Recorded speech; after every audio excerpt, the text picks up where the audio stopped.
Siamo con Giuseppe Di Rosa. Giuseppe, allora, relativamente ai 20 punti del vostro programma, a che punto siamo? Ma guarda, noi da oggi saremo propositivi, da oggi a maggio si andrà al voto sicuramente, attenderemo novembre il decreto del Presidente della Regione, si dovrebbe votare tra aprile e maggio. Noi saremo propositivi, da oggi inizieremo con delle nostre slide su quello che dovrà fare il nostro sindaco, il sindaco che opteremo di votare tra quelli che proporranno la loro candidatura, tra quelli che prenderanno l'impegno innanzi alla città di mantenere almeno i punti che noi stiamo dando come proporre alla città per un Agrigento migliore.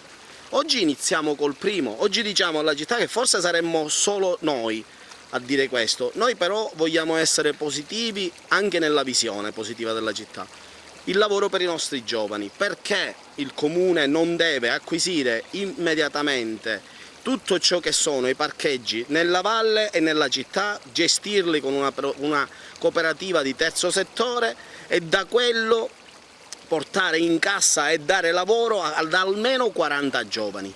Immediatamente azzerare per un triennio la tassa di soggiorno che tutti sanno oggi non è spesa come dovrebbe, è una tassa di scopo, dovrebbe dare dei servizi al turista. Allora la azzeriamo per 3 anni, diamo la possibilità al Comune di dare i servizi, nel frattempo aumentiamo del 300% la tassa di stazionamento che non va a colpire i turisti che vengono ad Agrigento per soggiornare, ma va a colpire solo i turisti che vengono ad Agrigento per la toccata e la fuga, non consumando magari neppure il pranzo perché lo tornano a consumare nell'albergo da dove provengono.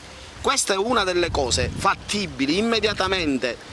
Dal nostro sindaco dovrà prendere l'impegno di farla, è una cosa che darà sfogo e darà lavoro nell'indotto ad almeno 40 ragazzi.